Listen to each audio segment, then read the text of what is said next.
हाँ, तो दोस्तों ये हमारे पास कुछ आर्डिनो के प्रोग्रामर चिप्स हैं। जैसे कि हमने लास्ट वीडियो में देखा था, नोड एमसीयू को उससे कंपेयर किया था, तो हमारे पास बिगिनर्स के लिए ये हमने आर्डिनो को चूज़ किया था।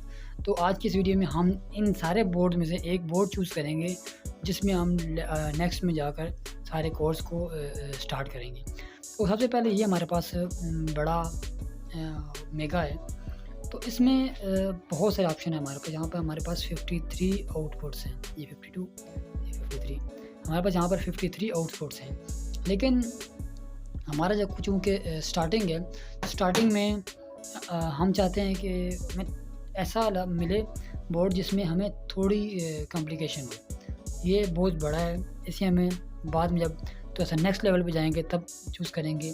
और ये आर्डिनो यूएनओ और नैनो, इन दोनों की पिन्स तकरीबन सेम है, आउटपुट इनपुट तकरीबन ऑलमोस्ट सेम है। तो हम आर्डिनो यूएनओ को फ़िलहाल इस्तेमाल नहीं करेंगे, हम सिर्फ फ़िलहाल आर्डिनो नैनो को इस्तेमाल करेंगे। नैनो को इस्तेमाल करने की वजह ये है कि ये एक तो इजी टू यूज़ है, मतलब ये आप किसी भी ब्रेड बोर्ड में इजीली बैठ सकता है, और दूसरा नंबर पे इसकी कॉस्ट भी कम है। तो मैं ये नहीं चाहता कि आप एक स्टार्ट में ही एक हाई लेवल की इन्वेस्टमेंट करें। आप स्टार्ट में ही छोटी इन्वेस्टमेंट करें, और जैसे आप सीखते जाएंगे तो हम जो है आगे बढ़ते जाएंगे। हम फिर आर्डिनो यूएनओ पे शिफ्ट करेंगे, फिर देन हम आर्डिनो मेगा पे शिफ्ट कर लेंगे। तो अभी हम जो है कोर्स शुरू करेंगे, वो हम करेंगे अपने आर्डिनो नैनो पे। नैनो पर यहाँ पर लिखा हो नज़र आ रहा होगा। मैं थोड़ा सा यहाँ पे फोकस करने की कोशिश करता हूँ। ये देखिए आर्डिनो नैनो यहाँ पर लिखा हुआ, तो यहाँ पर लिखा हुआ नैनो V3.0। तो अब इसमें बहुत सारे ऑप्शन ये हैं। देखिए यहाँ पर मैं थोड़ा सा जूम कर लिए, यहाँ पर आपको उम्मीद करता हूँ कि साफ नज़र आ रहा होगा। ये नैनो V3 है। तो अब इसमें ये काफ़ी किस्म की पिन्स हैं। हमें पहले इस वीडियो में पिन्स को चेक करना है कि ये पिन्स जो हैं वो किस तरह काम करती हैं। तो ये इसको मैं यहाँ पर इस तरह रख देता हूँ ताकि आपको यहाँ पर सही तरह से नज़र आ जाए। तो ये पिन्स जो हैं, ये पिन स्टार्ट होती हैं इस साइड से।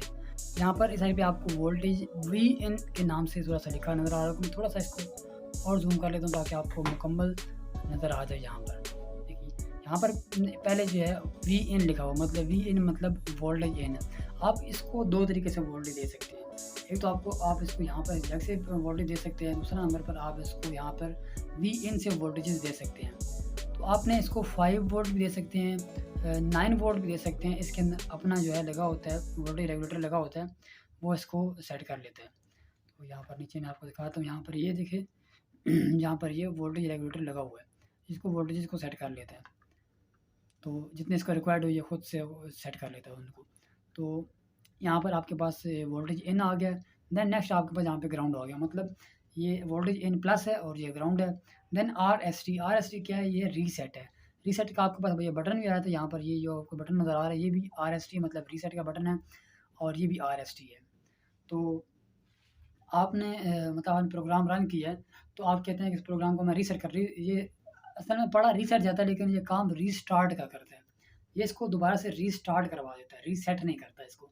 रीसेट का मतलब होता है कि इसको पूरा इसके अंदर जो प्रोग्राम है उसको रीसेट कर देना, लेकिन प्रोग्राम को रीसेट नहीं करता, प्रोग्राम को रीस्टार्ट करवाता है। ठीक है। देन हमारे पास आ जाता है नेक्स्ट यहाँ पर एनालॉग पिन्स। ठीक है।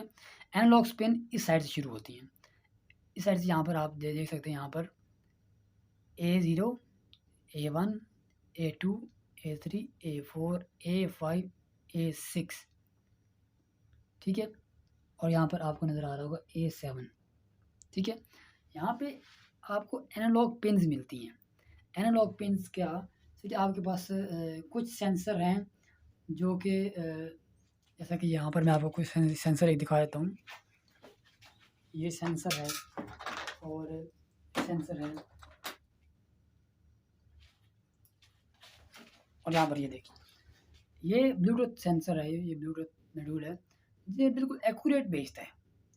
इसमें कोई इस तरह कुछ नहीं होती है, मतलब ये बिल्कुल या 0 भेजेगा या 1 भेजेगा। और ये सेंसर जो है, ये अल्ट्रासोनिक सेंसर, ये आपको बहुत ही मतलब आप फॉर एग्जांपल 5 वोल्ट हैं, 5 में से ये 0 वोल्ट भी भेज सकता है, 1.5 वोल्ट भी भेज सकता है, 2 भी भेज सकता है, 2.5 भी, मतलब 1 से 5 के दरमियान कितनी भी फ्रीक्वेंसी है उसको ये भेज सकता है, ठीक है?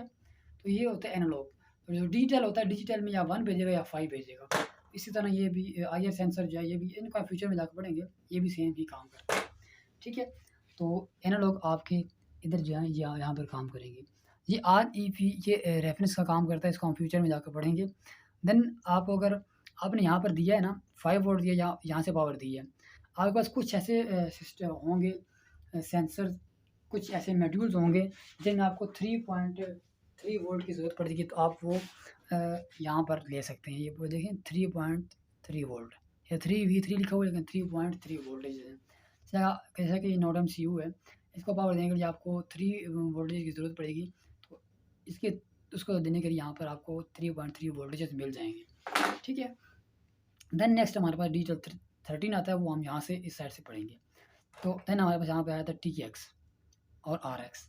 TX RX क्या होता है? TX डेटा को ट्रांसमिट करता है और RX डेटा को रिसीव करता है। जैसे कि इसमें आर्डिनो में भी है, और सॉरी इसमें ब्लूटूथ मॉड्यूल में भी है।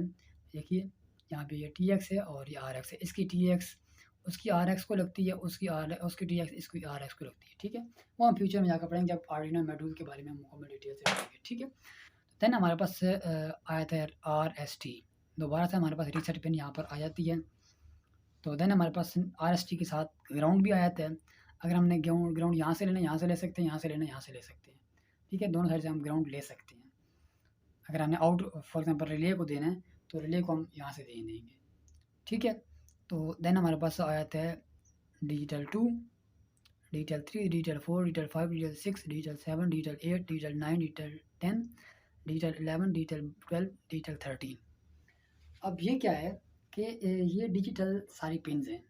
जैसे कि मैंने आपको बताया कि एनालॉग में आप इस तरह कुछ भी ऐसा सेंड कर सकते हैं, ठीक है? मतलब कुछ भी फ्लक्चुएट करवा के आप सेंड कर सकते हैं, लेकिन डिजिटल में ये नहीं। डिजिटल में या तो 0 होगा, या तो 5 होगा, या तो 0 होगा, या तो 5 होगा। इसमें इस तरह आप 0.1 या इस तरह कुछ नहीं भिजवा सकते। ये डिजिटल इनपुट का भी काम करती हैं, आउटपुट का भी काम करती हैं। यहाँ से कुछ भी आप इन भी करा सकते हैं, आउट भी करा सकते हैं। खैर हम फ्यूचर में जाकर इनसे इनपुट आउटपुट करवाएंगे। तो ये थी हमारी आर्डिनो नैनो की थोड़ी सी डिटेल, जबकि फ्यूचर में इंशाल्लाह जब हम बनाएंगे इसके कोड, तो आपको वहाँ पर इनकी ज़रूरत पड़ेगी। यहाँ पर नीचे कुछ कैपेसिटर लगे हुए हैं, कुछ ट्रांजिस्टर से लगे हुए हैं, और कुछ वोल्टेज रेगुलेटर लगे हुए हैं, और यहाँ पर एक IC लगा हुआ है। ये इसका अपना सिस्टम सारा ये बराबर करने के लिए यहाँ पे IC है। तो ये यहाँ पर मॉडल भी आपको दिखा रहा है 2011 में, 2011 मॉडल है, ठीक है? तो ये इस तरह कुछ है। यहाँ पे कुछ लाइट्स हैं, जब आपका डेटा ट्रांसमिट होता है तो ये TRX RX के नज़र आती हैं आपको। तो ये PWR या मतलब पावर की, जब आप पावर देंगे तो ये लाइट ऑन हो जाएगी। तो ये आपको यहाँ पर जो L नज़र आ रही है लाइट, ये जब आप 13 नंबर पे कोई प्रोग्राम लिखेंगे या इनबिल्ट लाइट ब्लिंक करवाएंगे, तो आपको ये लिंक ये जो है ये ब्लिंक करेगी। आपको यहाँ पर ये एक क्रिस्टल नज़र आ रहा होगा, ये क्रिस्टल है जो कि काम करता है हमारा क्लॉक का, हमारे पर सेकंड्स को एक्यूरेट करता है। ये इसको हम डिटेल में जाकर पढ़ेंगे। दोस्तों हमारा ये कुछ इस तरह है। और इसको जैक जो लगता है, वो जैक हमारे मोबाइल वाला नहीं लगता। पुराने मोबाइल आते थे क्यू मोबाइल, उनमें कभी-कभी ये जैक आता था। तो इसकी भी डेटा केबल जो है वो अलग है, इसकी अलग है, इसकी आर्डिनो UNO की अलग है, और आर्डिनो UNO की और इसकी मेगा की दोनों की एक जैसी है, जबकि आर्डिनो नैनो की जो है वो अलग है। आर्डिनो नैनो की जो है वो अलग है, ठीक है? तो दोस्तों आज की वीडियो में बस इतना ही। उम्मीद करता हूँ कि ये वीडियो आपके लिए काफ़ी हेल्पफुल रही होगी। आपने आर्डिनो नैनो को मुकम्मल तौर पे समझा होगा। नेक्स्ट वीडियोज़ में हम इस पे जब प्रोग्राम बनाएंगे तो आप मज़ीद इस पे समझ जाएंगे। तो मिलते हैं नेक्स्ट वीडियो में, तब तक के लिए खुदा हाफिज़, गुड बाय।